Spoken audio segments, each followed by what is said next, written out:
जीवन है, ब्रह्मचर्य जीवन है, ब्रह्मचर्यहीन जीवन मृत्यु है।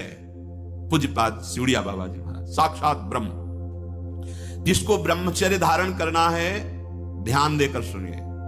सबसे पहला कार्य उसकी दिनचर्या में, चाहे बच्चा हो चाहे जवान हो या जो कोई भी हो, सूर्य उदय के पहले रात्रि के चौथे प्रहर में ही जाग जाना चाहिए।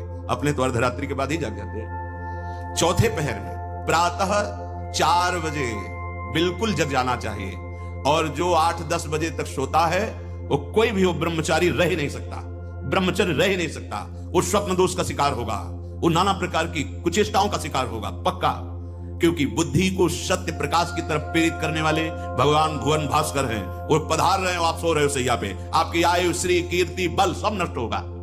देखो ना जो 10-10 बजे तक सोते हैं, देखो ना उनसे बात करके देखो, एकदम ऐसा लगता है बुझा हुआ जीवन, कोई भागवतिक तेज उत्साह न वाणी में, न नेत्रों में, न तन में। क्या जीवन, मृत जीवन। सबसे पहला नियम लीजिए, जहां भी आपको शब्द सुनाई दे, आपका जीवन ब्रह्मचर्य ही अमृत है और आपका जीवन ब्रह्मचर्य ही नहीं मृत्यु है। ब्रह्मचर्य रहने के लिए आपको अपनी दिनचर्या सुधारनी होगी। प्रातः 4 बजे आपको उठना ही होगा, तभी आप ब्रह्मचर्य रह सकते हैं। अगर आप नहीं उठते तो आप देख लेना, इसका आध्यात्मिक प्रभाव पड़ता है। आप देखिएगा 3 बजे से लेकर के सूर्य उदय के तक अगर आप सोते हैं तो आपका स्वप्न दोष बढ़ेगा, आपका संयम बिगड़ेगा। अगर आप कोई ऐसी कुछ चेष्टाएं नहीं किए हैं तो स्वप्न दोष की संभावना ही नहीं होती। आप बाल्यावस्था से कुछ चेष्टाएं करते हैं, संयम विरुद्ध रहते हैं, तो आप ना चाहते हुए फिर सामर्थ्यहीन हो जाते हैं, ब्रह्मचर्यहीन हो जाते हैं। बहुत ध्यान दें, ये अध्यात्म में जैसे पूरा मकान बनने के लिए नींव मजबूत होना जरूरी है। चाहे जयखंड का बना लो आप, अगर नींव मजबूत है, नींव मजबूत नहीं तो फिर मकान ढह जाएगा।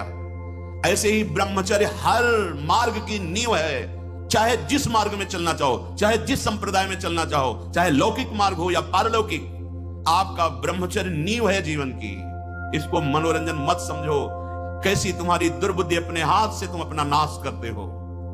कैसी कैसी दुर्बुद्धि जागृत हो गई, सावधान। पूज्यपाद बाबा कह रहे हैं, जब प्रातः काल उठो, कोई भी हो, अगर थोड़ी भी आस्तिकता है तभी तो ब्रह्मचर्य की भावना आप धारण करोगे। तो उठकर पहला कार्य प्रभु का स्मरण। अपने तो प्रभु के स्मरण की सरसता प्राप्त करने के लिए पहले तो गुरुदेव और भक्तों का स्मरण, फिर प्रभु को। मोरे मन प्रभु से विश्वासा, राम ते अधिक राम कर दासा। भक्त सुमिरन से भगवान बहुत जल्दी प्रसन्न हो जाते हैं। हरि को निज यस्ते अधिक भक्तन यस पर प्यार। सबसे पहले महान भक्तों का स्मरण, उनसे हमें सामर्थ्य प्राप्त होती है। जब उनका स्मरण करते हैं तो उनकी भजन शक्ति, उनकी कृपा शक्ति हमको बल देती है। हमारी दिनचर्या परम पवित्र और शास्त्र सम्मत होती है। फिर बिना, जैसे आजकल वो चल पड़ा है चाय काफी, बाबा मना करते हैं, ये दिनचर्या ब्रह्मचारी की नहीं होती कि आप सुबह उठे चाय पिए फिर सो। नहीं, हाँ, जल के लिए आयुर्वेद में सिद्धांत है, बिना कुल्ला मंजन किए आप जल पिए तो जो मुख में, वो आपके उदर को साफ करेगा जाके, आपके उदर को रोग रहित करेगा जाके। अधिक से अधिक पानी, अधिक से अधिक। अगर उल्टी हो जाती तो और अच्छा होता है। जैसे आप पिए 2-4-10 कदम पहले आपको उल्टी लगे, अगर उल्टी कर दिया तो बहुत अच्छा होगा, क्योंकि पित्त और सब गर्मी निकल गई, नहीं हो रही, पच गया है। फिर इसके बाद आप शौच स्नान आदि क्रिया कीजिए। फिर पवित्र जब शरीर हुआ तो जैसे भजन आवश्यक है वैसे व्यायाम आवश्यक है, वैसे प्राणायाम आवश्यक है। वैसे आपको 2 किलोमीटर दौड़िए, कुछ शारीरिक ऐसा व्यायाम, कुछ ऐसे भी व्यायाम करते हैं। ये कोई व्यायाम पैर से करें, ये कोई व्यायाम का मतलब पसीना निकले शरीर से, आपके शरीर को पसीना। 1-2 किलोमीटर दौड़िए। ब्रह्मचारी बनना है तो ब्रह्मचर्य पचाने के लिए भी तो चाहिए ना। अब आधा घंटा पद्मासन, 30 मिनट कोई बहुत नहीं होता। बैठ करके आप प्राणायाम, अनुलोम विलोम, जो भी, जो आजकल शिक्षाएं भी दी जाती है इसकी, आप उसको कीजिए। आसन पे बैठिए, आपका शरीर स्वस्थ रहेगा।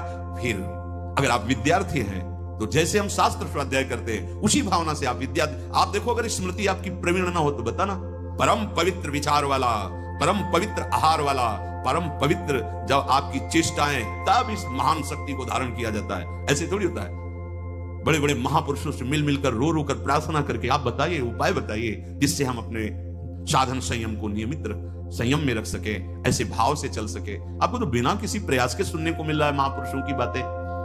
बिल्कुल समझ, आप रह के देखिएगा, एक नवीन उत्साह